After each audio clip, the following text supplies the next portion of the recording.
Hello dear students, welcome back to organize knowledge channel. और आज की जो वीडियो है उसमें डिस्कस करेंगे वर्कशीट नंबर 84 क्लास 9th, विषय हिंदी है। और ये वर्कशीट आपके लिए 1 फरवरी 2022 के लिए शेड्यूल की गई है।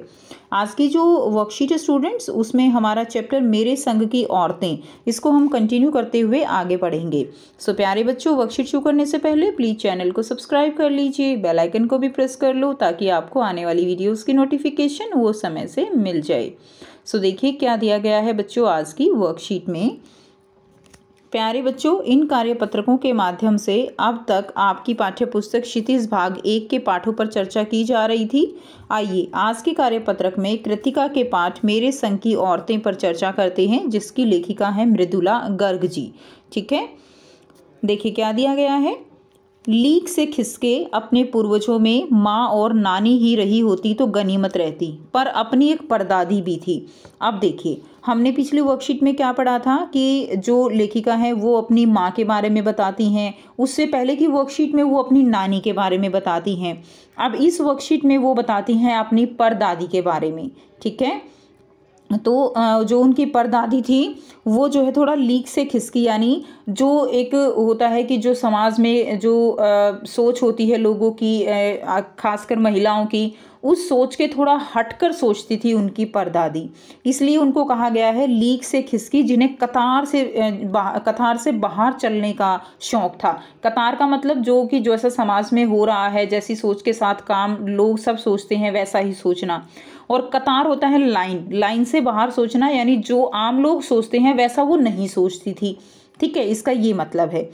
अब देखिए, वो यहाँ पे बता रही हैं लेखिका कि किन बातों के आधार पर ये कहा गया है कि वो थोड़ा लीक से जो है खिसकी थी, या लीक से हटके सोचती थी, या कतार से बाहर सोचती थी।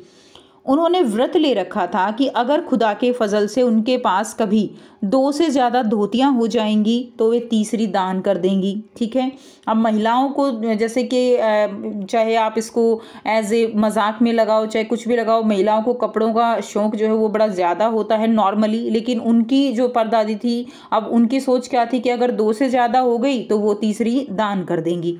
ठीक है, एक तो ये चीज़ है। दूसरा, जैन समाज में अपरिग्रह की सनक बिरादरी बाहर हरकत नहीं चाहती, इसलिए वहाँ तो ठीक था।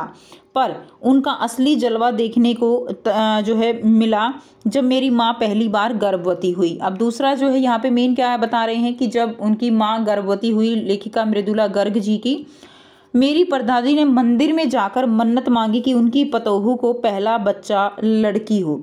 अब आप सोच सकते हो कि जो आज भी अगर देखा जाए तो बहुत ही रेयर केस ऐसे होते हैं कि जिसमें इस तरह से जो है भगवान के मंदिर में जाकर लड़कियां जो है मांगी जाती हैं। और उस समय की अगर हम बात करें तो वो अपने आप में ही क्या था, एक अजूबे से कम नहीं था। यह गैर रवायती मन्नत मांग कर ही उन्हें चैन नहीं पड़ा। उसे भगवान और अपने बीच पोशीदा रखने की बजाय सरेआम उसका ऐलान कर दिया। अब परदादी थी तो उन्होंने सरेआम ऐलान कर दिया कि जो है मुझे पहली जो औलाद है, पहली पतोहू है, वो जो है क्या चाहिए, वो लड़की चाहिए। लोगों के मुंह खुले के खुले रह गए। उनके फितुर की कोई वाजिब वजह ढूंढे नहीं मिली कि अब ये पता ही नहीं चल रहा था कि वो ऐसा क्यों चाह रही हैं। यह भी नहीं कह सकते थे कि खानदान में पुश्तों से कन्या पैदा नहीं हुई थी, इसलिए माजी बेचारी कन्यादान के पुण्य के अभाव को पूरा करने के चक्कर में थी। होता है ना कि पूरे खानदान में लड़कियां ही ना हों और फिर जो है भगवान से बड़ी मन्नत मांग के लड़कियां मांगी जाती हों। लेकिन लेखिका कहती हैं कि ऐसा भी कोई सीन था नहीं कि भाई लड़की ही नहीं है और ऐसे जो है झोली फैला के भगवान से लड़कियां मांगी जाएं, ऐसा भी कुछ नहीं था। तो जो कारण था उनका, वो शायद वो जो है उनको ढूंढने में भी नहीं मिला कि वो लड़कियां क्यों मांग रही हैं। ठीक है, उसके बाद देखिए नेक्स्ट है, क्योंकि पिताजी की ही नहीं दादाजी की भी क्या थी, बहनें मौजूद थी। हाँ, पहला बच्चा हर बहू का बेटा होता रहा था कि बेशक जो है लड़कियां थी लेकिन पहला बच्चा जो है क्या था, वो बेटा ही होता था।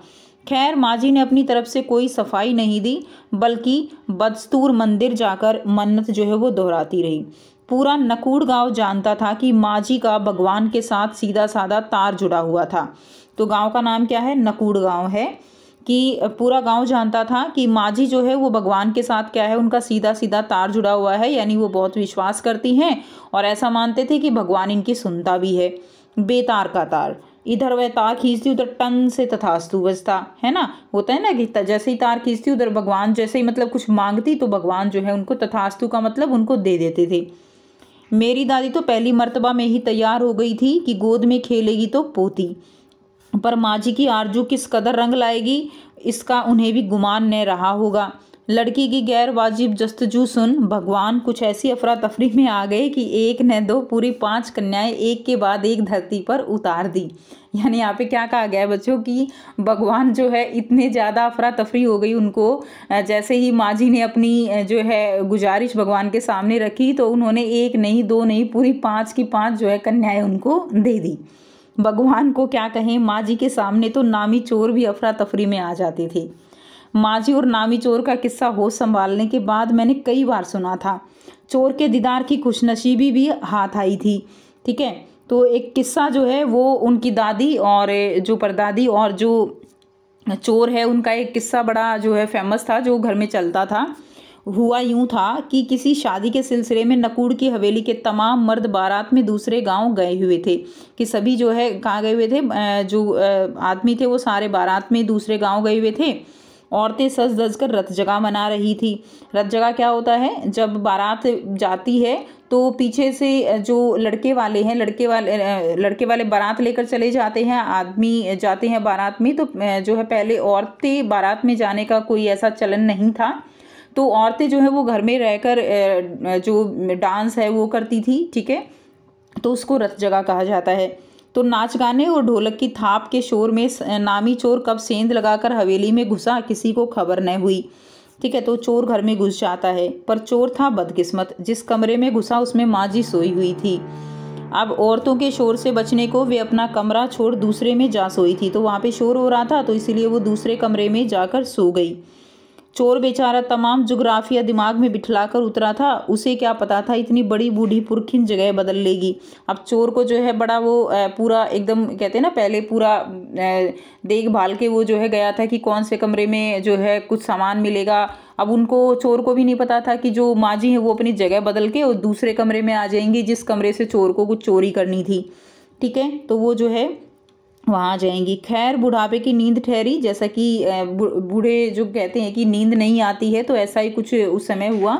उनको नींद नहीं आ रही थी, बुढ़ापे की नींद ठहरी। चोर के दबे पाँव की आहट से ही खुल गई। तो ऐसी नींद जो है बुढ़ापे में हो जाती है कि जो है बहुत जल्दी नींद खुल जाती है। तो जैसे ही चोर दबे पाँव आया उसी की आहट से उनकी आँख जो है वो खुल जाती है। अब आगे क्या होता है वो नेक्स्ट वर्कशीट में पढ़ेंगे।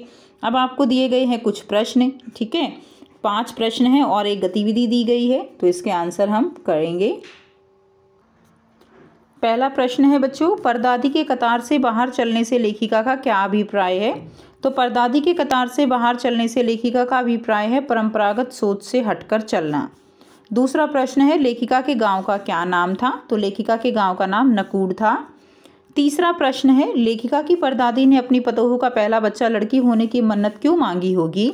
तो लेखिका की परदादी स्वतंत्र और साहसी महिला थी। उनकी सोच दूसरे लोगों से जरा हटकर थी। परदादी के मन में महिलाओं को समान अधिकार दिलाने की उत्कट इच्छा रही होगी, इसलिए उन्होंने अपनी पतोहू के लिए पहले बच्चे के रूप में लड़की पैदा होने की मन्नत मांगी।